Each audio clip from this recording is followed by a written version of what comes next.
So, for the sake of the session, let's presume for a moment,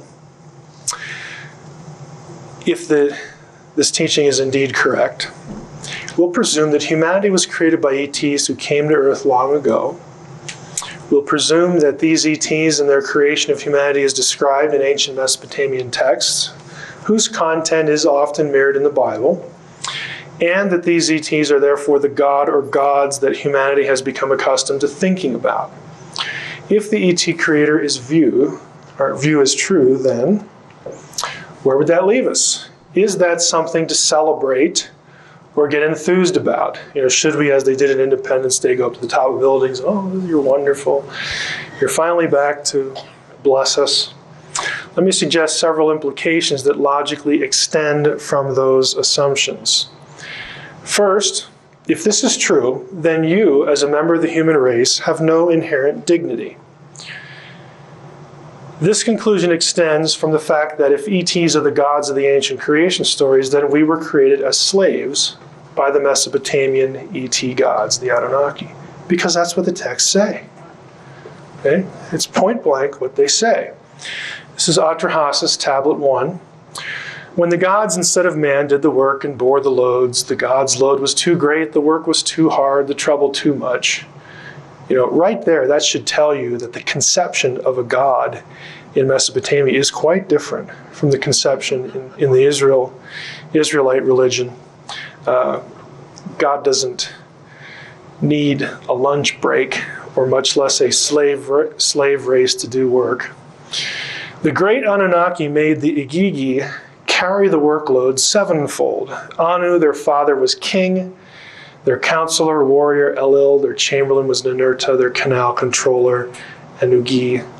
They took the box of lots, cast the lots. The gods made the division. Anu went up to the sky, and Enlil took the earth for his people. The bolt which bars the sea was assigned to far-sighted Anki, so on and so forth. The last line, the Anunnaki of the sky made the Igigi bear the workload.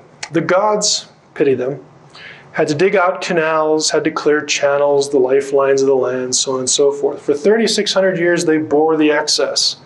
Hard work, night and day. They groaned and blamed each other, grumbled over the masses of excavated soil. And then they decide, let us confront our chamberlain and get him to relieve us of our hard work. Come, let us carry the Lord. Let us carry the Lord, the counselor of the gods, the warrior from his dwelling. Let's go and grab him, take him out of his house. And made his voice heard and spoke to the gods, his brothers. Why are we blaming them? Their work was too hard. Their trouble was too much. I'm abbreviating this with ellipses. They said, let's go get that God. Then they go and confront him, and then listens to their complaint and says, well, I guess we can't blame them. Their work was hard. Their trouble was too much. Every day the earth resounded. The warning signal was loud enough. We kept hearing the noise. There is, and the text breaks off there. And so they go to the creatress. Belet Ili, the womb goddess, is present. Let her create a mortal man so that he may bear the yoke, the work of Enlil. Let man bear the load of the gods.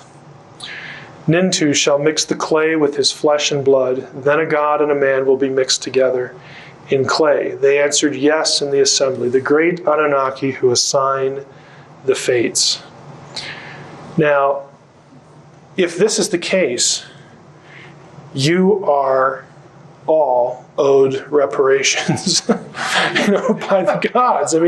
That's essentially what you've got. You are a slave, your father was a slave, and so on and so forth, all the way. We're all slaves.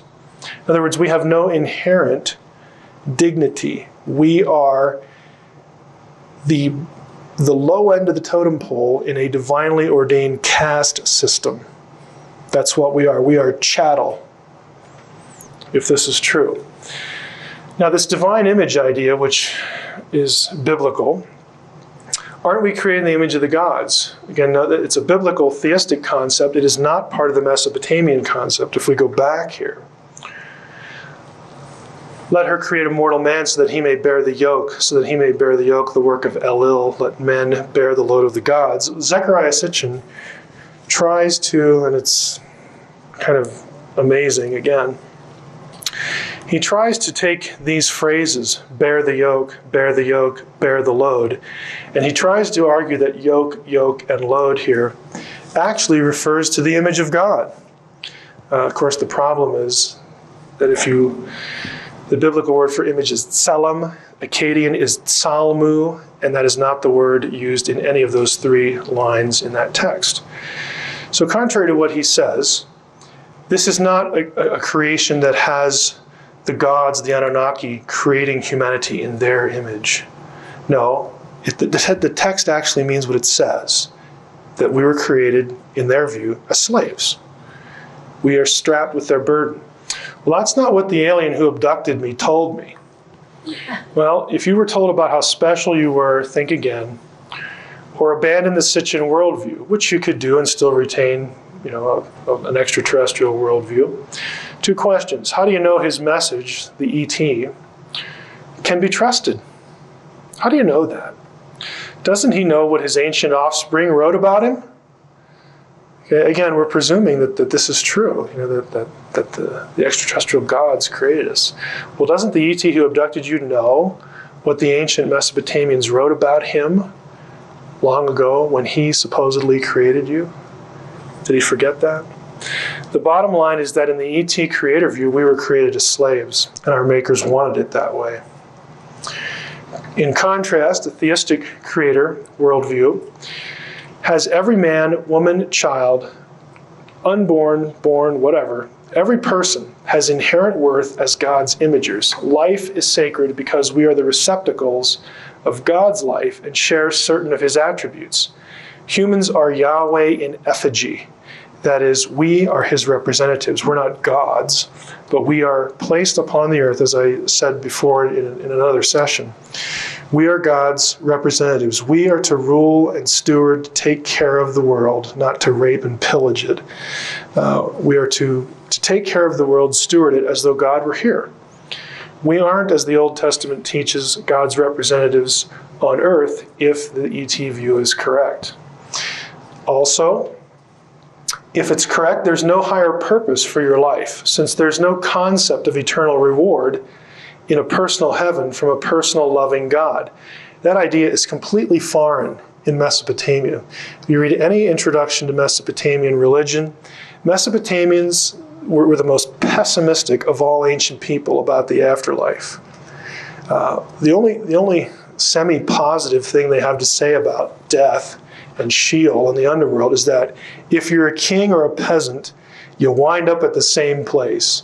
So the ground is level in Sheol, but everyone in Sheol endures what the best description I've ever seen of this is, I think it's from Jean Bottero, who's an expert in Mesopotamian religion.